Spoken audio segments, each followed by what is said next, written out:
Уилма Рудолф е родена през 1940 година. В Тенеси, в бедно семейство, като едва 10-то дете от общо 22. Като дете се разболява от полиомиелит, вирус, който парализира левия и крак. Лекарите казали, че никога няма да може да ходи отново. Но майка й не повярвала. Всеки ден я карала да сваля шините и да прави опити да проходи, по няколко часа, без спиране.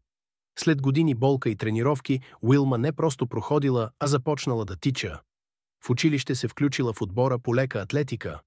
А през 1960 година на Олимпийските игри в Рим Уилма печели 3 златни медала и става първата американка, постигнала това.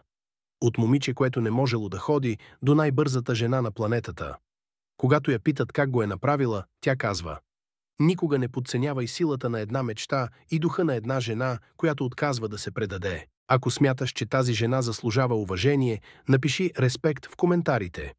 Истинския хъсъл ти напомня: не е важно колко пъти ще паднеш, а колко далеч ще стигнеш след като станеш.